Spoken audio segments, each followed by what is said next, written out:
Maggie Behme. I'm the Community Relations for the Door County Library, and welcome to this Door County Reads program. Today's event is Survival Tools in the Outdoors and Starting a Fire. I'm happy to introduce Mike Madden, who is an educator with an extensive knowledge of survival tools and skills. He has shared his knowledge with many throughout his years of teaching and beyond, including myself. He is on the board of directors for the Ray Book Foundation, and he and his brother Pat worked with Crossroads to establish the Madden Tool Museum, housed by the Door County Historical Society. I myself was a student of Mike's and still hold on to many of the things that he taught me about survival. Even if our tent at the time failed completely, as it was pelted with snowballs, which was supposed to simulate a snowstorm. I also would like to introduce Bill Behme, my father, who will be reading from To Build a Fire by Jeff Lenton in connection with our book, Door County Reads, Door County Reads of Raft of Stars. So, Thank you, Megan. I hope to cover some things that might make a difference if you end up in a survival situation. And I'll start out by telling you there's two tools that I mainly want to talk about today. The first tool is knowledge. And knowledge is knowing what to do and knowing how to do it. And I'm going to teach you at least one of those things today. And the second tool is efficiency. When you're in a survival situation, it's really important to prioritize your needs and make wise use of your time. And look around at the resources available to you. Have any of you watched the television show that's quite popular right now called Alone? They're really good on that show of using the resources that they can find. And they're competing to make money doing it, so it's a good show. A survival situation to me is one that you might not survive. That means unless you can intervene yourself or get very lucky, you die. That's what survival is. Today I hope to give you an example of some of the knowledge that might help you in a survival situation. Efficiency is totally up to you. How you use your time and how the situation you assess it, what you do about it, that's up to you. But I'll give you a few tips there too. During winter, survival has some very definite needs that we have to stress. The greatest danger this time of year is hypothermia, which means your body loses heat faster than it can recover it. The best tools to combat heat loss is avoiding getting wet or getting in the wind. 2 people in our area died this past week because of hypothermia. One was 17 years old and one was 61 years old. When alone in the wilderness, a lot of times to stave off hypothermia, the best thing to do is find a shelter, or if necessary option, build a shelter to stay alive. And that's what Maggie was talking about when her group that I was teaching built a shelter. We tested their shelters by throwing snowballs at it. And she would not have wanted to spend the night in it, I don't think. No. I will not cover too much about shelter construction. I have built some shelters out of snow, which I call a quincy, where you build a snow mound and hollow it out, and other things from nature, branches, stumps, and so forth. Another thing you can use to prevent hypothermia is fire. Building a fire in a survival situation is a skill that can be learned, and you better practice it with adult supervision.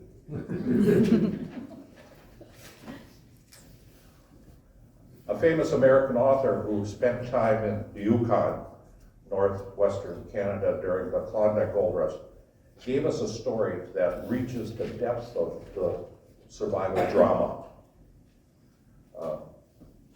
My friend and our Door County Reads organizer's dad, Bill, is going to give us some excerpts from Jack London's To Build a Fire. Excerpts from To Build a Fire by Jack London. Day had dawned, cold and gray, when the man turned aside from the main Yukon Trail.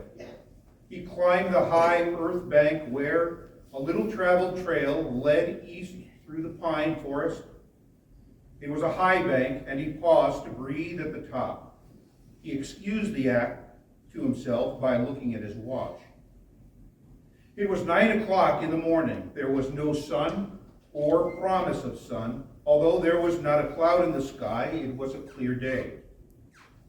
However, there seemed to be an indescribable darkness over the face of things. That was because the sun was absent from the sky. The fact did not worry the man. He was not alarmed by the lack of sun. It had been days since he had seen the sun. But all this, the distant trail, no sun in the sky, the great cold, and the strangeness of it all had no effect on the man. It was not because he was long familiar with it.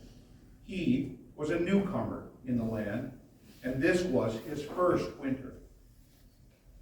Following at the man's heels was a big native dog. It was a wolf dog, gray-coated and not noticeably different from its brother, the wild wolf. The animal was worried by the great cold. It knew that this was no time for traveling. Its own feeling was closer to the truth than the man's judgment. In reality, it was not merely colder than 50 below zero, it was colder than 60 below zero, then 70 below zero. It was 75 below zero. Because the freezing point is 32 above zero, it meant that there were 107 degrees of frost. He continued through the level forest for several miles.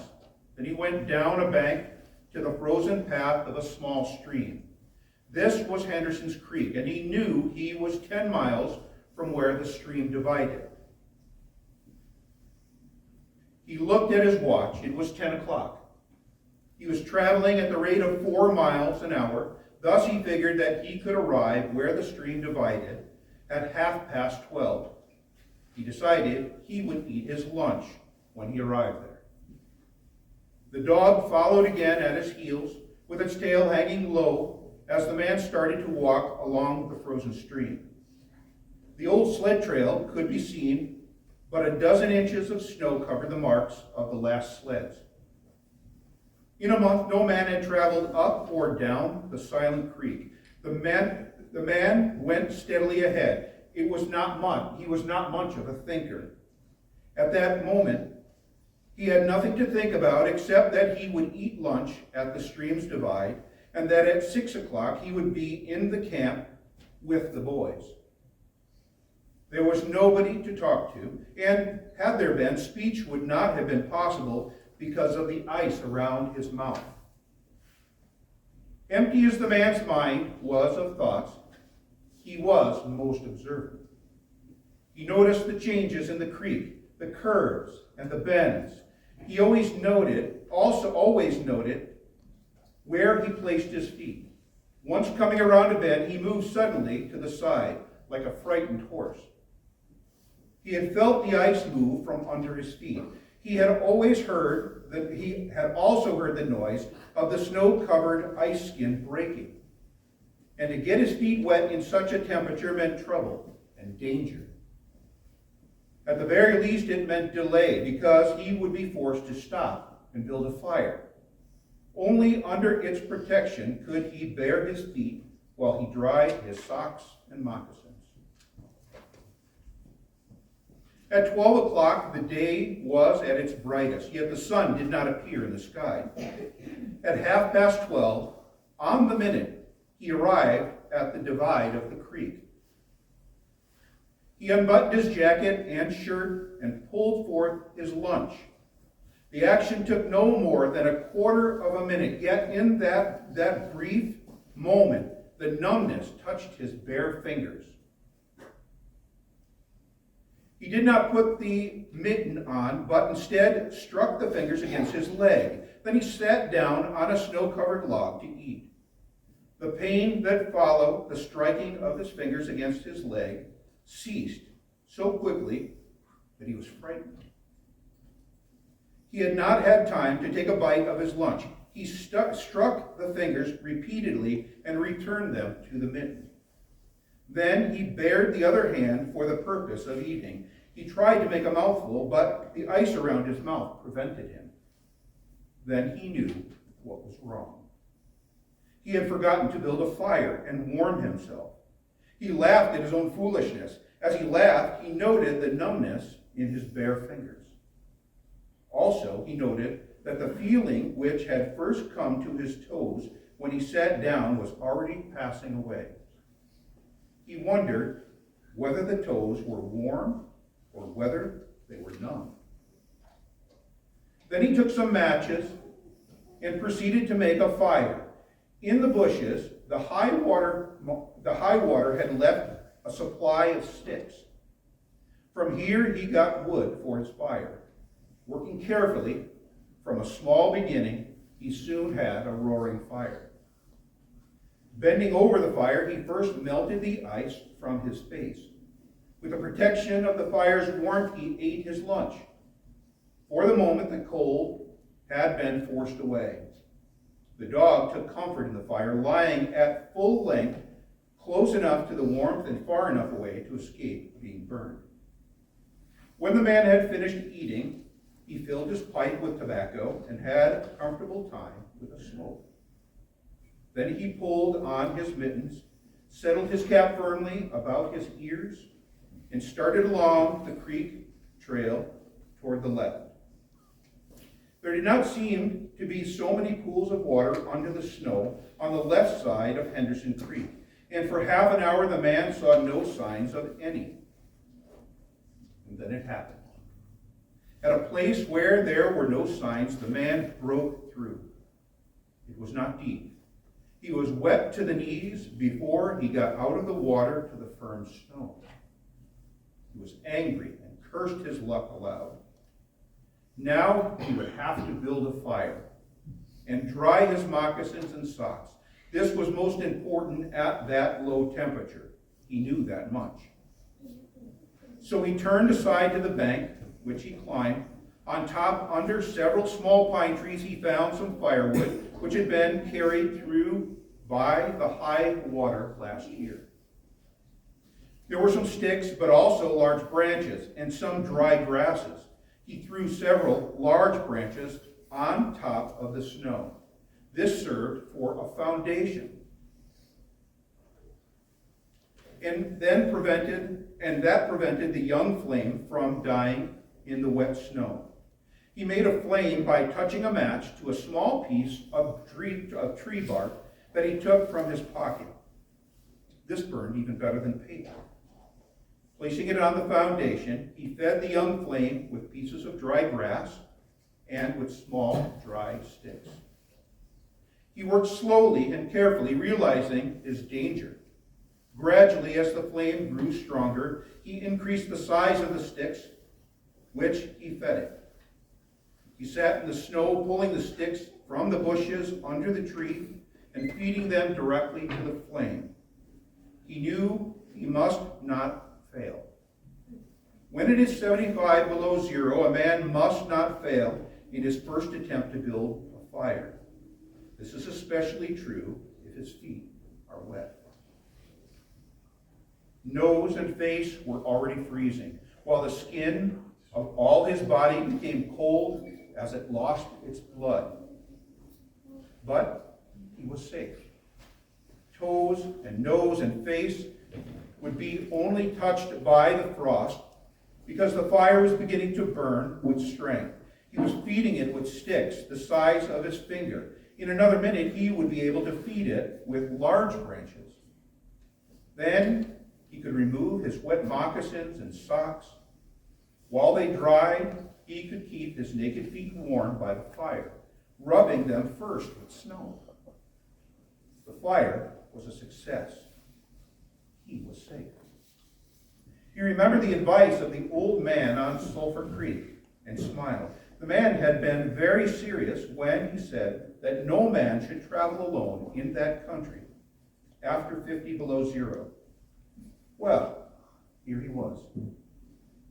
He had had the accident. He was alone, and he had saved himself. Those old men were rather womanish, he thought. All a man must do was to keep his head, and he was all right. There was the fire, promising life. With every dancing flame, he started to untie his moccasins. They were coated with ice. The thick socks were like iron, almost to the knees. The moccasin strings were like ropes of steel. For a moment, he pulled them with his unfeeling fingers, then realized the foolishness of it. He grasped his knife. But before he could cut the strings, it happened. It was his own fault, or instead, his mistake. He should not have built the fire under the pine tree. He should have built it in an open space. But it had been easier to pull the sticks from the bushes and drop them directly on the fire. Now the tree under which he had done this carried a weight of snow on its branches. No wind had been blowing for weeks, and each branch was heavy with snow. Each time he pulled a stick, he shook the tree slightly. There had been just enough movement to cause the awful thing to happen. High up in the tree, one branch dropped its load of snow. This fell on the branches beneath. This process continued, spreading through the whole tree. The snow fell without warning upon the man and the fire was dead. Where it had burned was a pile of fresh snow. The man was shocked. It was like hearing his own judgment of death. For a moment he sat and stared at the spot where the fire had been. Then he grew very calm. Now he must build the fire again, and this second time he must not fail. Even if he succeeded, he would be likely to lose some toes. His feet must be badly frozen by now, and there would be some time before the second fire was ready. He made a new foundation for a fire, this time in the open space where no tree would be above it. When all was ready, the man reached into his pocket for the second piece of tree bark. He knew the bark was there, although he could not feel it with his fingers. He tried again and again, but he could not grasp it. And all the time in his mind, he knew that each instant his feet were freezing. This thought alarmed him, but he fought against it and kept calm. He pulled the mitten from his right hand and grasped the tree bark from his pocket. The bare fingers were quickly numb again. Next, he brought out his pack of matches, but the awful cold had already driven the life out of his fingers. In his effort to separate one match from the others, the whole pack fell in the snow. He tried to pick it out of the snow, but failed. The dead fingers could neither touch nor hold. After some struggling, he managed to get the pack of matches between his mittened hands. In this manner, he carried it to his mouth. The ice broke as he opened his mouth with a fierce effort. He used his upper teeth to rub across the pack in order to separate a single match. He succeeded in getting one, which he dropped on his jacket. His condition was no better. He could not pick up the match. Then he thought how he might do it. He picked up the match in his teeth and drew it across his leg. 20 times he did this before he succeeded in lighting it.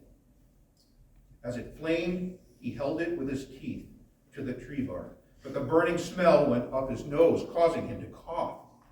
The match fell into the snow, and the flame died.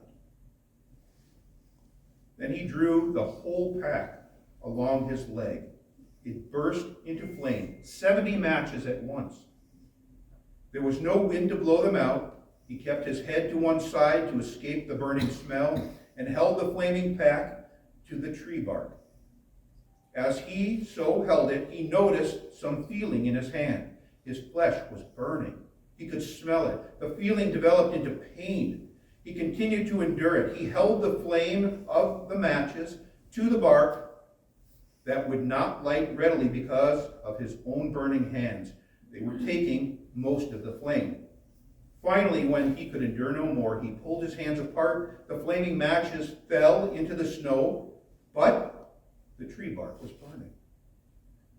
He began laying dry grass and the tiniest sticks on the flame. He could not choose carefully because they must be pieces that could be lifted between his hands. Small pieces of green grass stayed on the sticks, and he bit them off as well as he could with his teeth. He treated the flame carefully. It meant life, and it must not cease. He tried to push the burning grasses and sticks together. Even with the strong effort that he made, his trembling fingers could not obey, and the sticks were hopelessly scattered. Each stick smoked a little and died. The fire provider had failed. When he had covered his breath and his control, he sat and thought about meeting death with dignity. However, the idea did not come to him in exactly this manner. His idea was that he had been acting like a fool. He was certainly to freeze in his present circumstances, and he should accept it calmly. With this newfound peace of mind came the first sleepiness. A good idea, he thought. To sleep his way to death. Freezing was not as bad as people thought. There were many worse ways to die. He pictured the boys finding his body the next day. Suddenly he saw himself with them, coming along the trail and looking for himself. And still with them, he came around a turn in the trail and found himself lying in the snow. He did not belong with himself anymore. Even then, he was outside of himself, standing with the boys and looking at himself in the snow. It certainly was cold, was his thought. When he returned to the United States, he could tell the folks what real cold was. His mind went from this to the thought of the old man of Sulphur Creek. He could see him quite clearly, warm and comfortable and smoking a pipe. "You were right, old fella, you were right," he murmured to the old man of Sulphur Creek.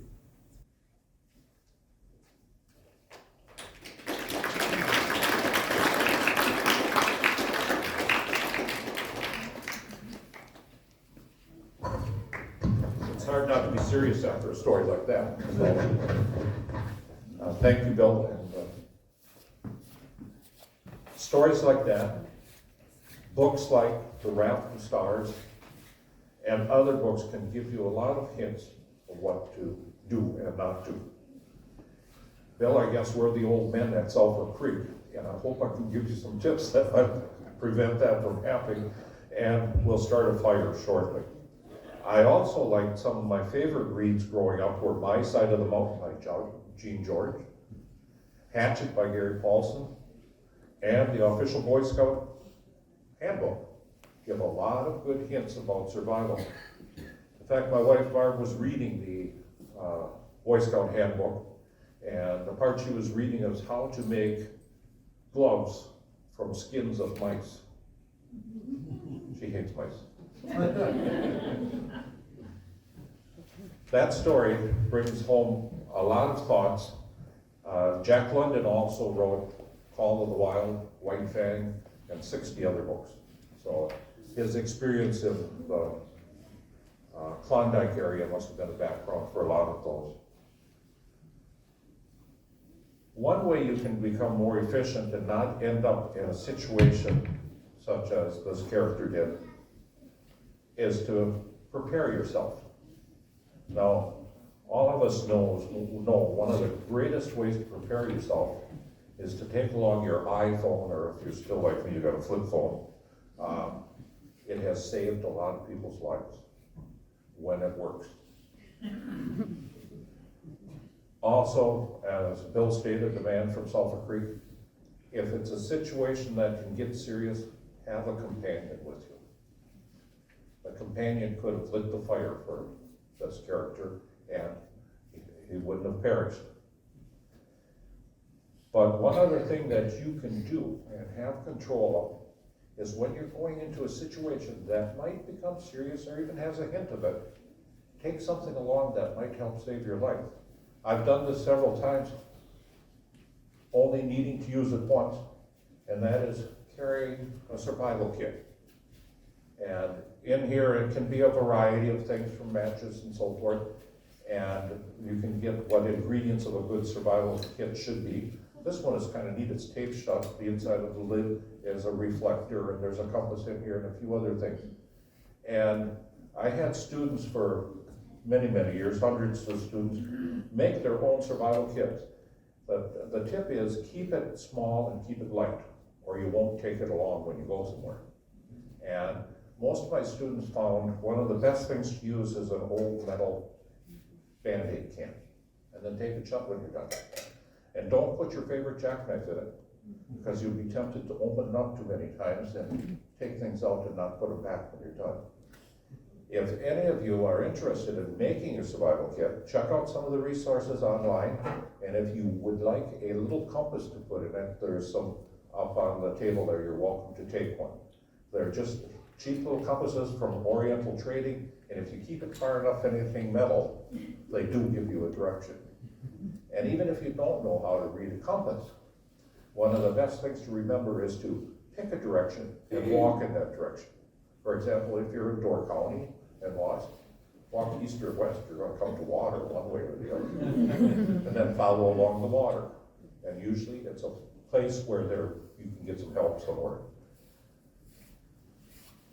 I have customized this one, and one thing it didn't have in it was a fish hook. But water and food are really a secondary thing on your mind. The first one is avoiding hypothermia.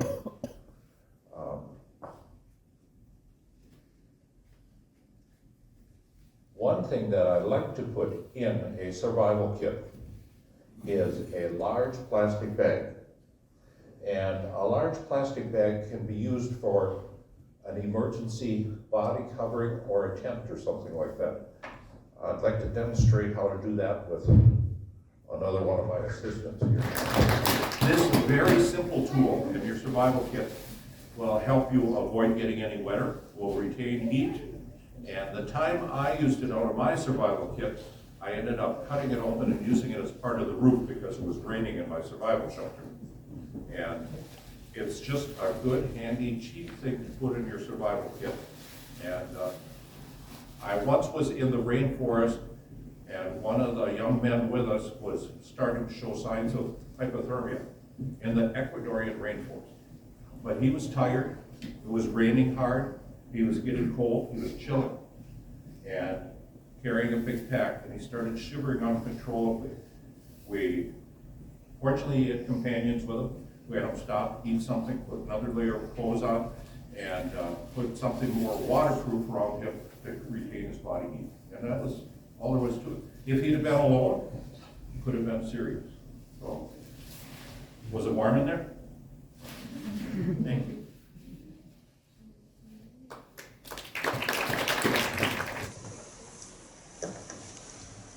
Part of my survival kit now includes glasses, hearing aid, and other things like that. The other skill I want to demonstrate, and we'll go outside and work on, is building a fire. I have a favorite method I like to do to build a fire. And on the display table up there, one thing that is displayed is something called charred cloth. It's black cloth, and I have several steps of it showed up there. What I do is I rip up cotton cloth and put it in a little metal container and put one hole in the container and then put that on the coals in my wood stove. And it burns the cloth. Actually, it turns it into charred pieces of cloth, which is an excellent fire starter, such as in the story, the birch bark. And there's other things that are good, but every fire needs three things. You probably had this in scouts already. It needs air, of course, but you don't want wind to blow it out. It needs fuel, and it needs some source of heat. The idea of fuel is to make sure that you collect plenty of it before you even try to start a fire, and collect it before dark.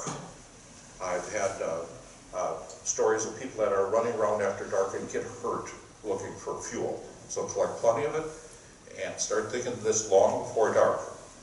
And then I also carry something called a tinder box. Remember how last year in the fires of California they were saying it's tinderbox dry. Well, a tinderbox is a box that people carried things that were very dry and lit easily with a fire. So I'll show you my tinderbox when we get outside. So we'll go out and do that. And if you want to look at the display table or get a compass, go ahead. But we're going to go right out the little council ring out front to build a fire. Okay, after the story Bill read, is anybody feeling cold? Yeah. Not 75 below. Not 75. I've never heard of that. Well, I have a friend that lived in that area for a while, and he said the first thing you learn is don't touch anything metal without gloves on, because it's a medium. So he was in the service, and he said it was scary. Getting ready for this, I collected some materials, and I made a special find, a real treasure that I have in this box, that if we were going to survive, this would have been the perfect thing to help us to build a fire. Would you hold it for me? Leave your gloves on. That's what I call it. When you're out in a survival situation, you keep your eyes open for anything that you believe you can find. Because sometime I'm going to be calling on you to bring me this to take some of that off of there, okay? It's a robin's nest that fell down in our yard. So it's something that you can use. Now, one thing that was mentioned in the story by Jack London is when he was building a fire on the snow, he started out by putting big sticks down because he realized that snow is going to melt and it would fall in the snow. So to simulate building on that snow, I'm going to build on this box from Costco. I'm going to lay in some sticks on here. Just for when it starts, by the time that box burns down, hopefully these sticks will be ignited and hold the fire there. So this is simulating building it on the snow. And as I said, collect plenty of stuff while you have time before you start making the fire. Now, so many times when we're camping, we make the fire and then lay the sticks on top. In a survival situation, sometimes even better to do that backwards. Put plenty of your fuel sources below the fire rather than just on top. So I'm going to put some smaller things on top of the big branches and make a little bed to start that fire on.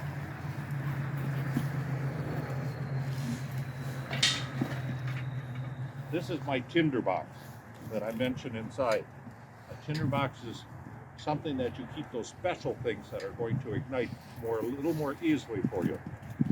And I like using this metal box because you can actually start the fire in it if it's a really wet situation.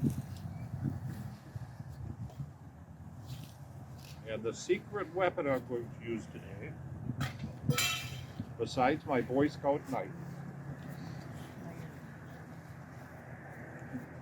I never go anywhere without my jackknife, unless it's in a school. And this is a magnesium shield. And this is something that even military personnel put in their survival kits. It's magnesium is a metal that does not occur naturally in nature. They use an electrolysis process almost to extract it from other compounds, and it's very flammable.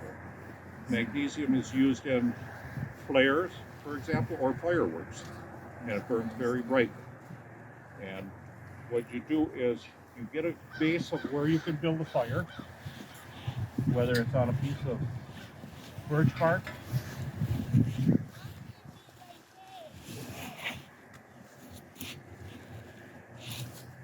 smash is going to start in this little frying pan. And to that, I'm going to shave some magnesium. You should really shave about a bottle cap full. And so you don't have to wait for me to do that. I have a bottle cap full. First of all, I had to find a bottle cap today.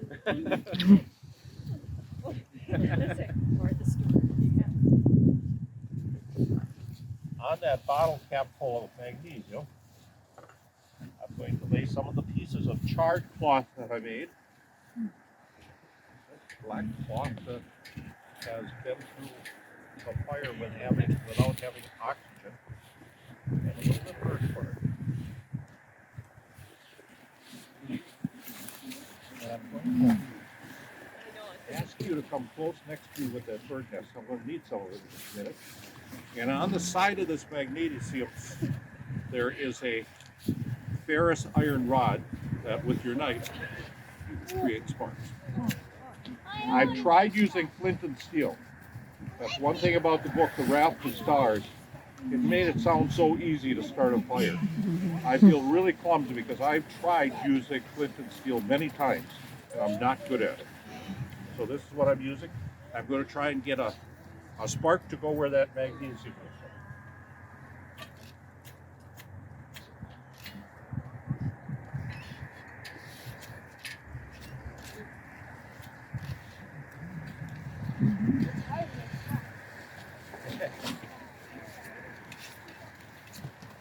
I'm going to use another assistant. I'll just have you hold that handle. Yeah. And I do have focus. That's a big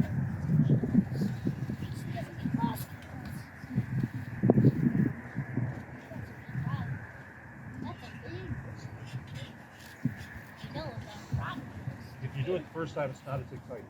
It's like you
Okay, that's fine too.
Hey, Hayden.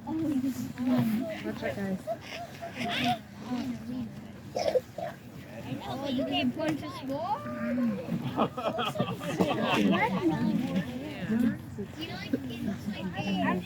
It looks like a tomato. It looks like a chimney blowing up.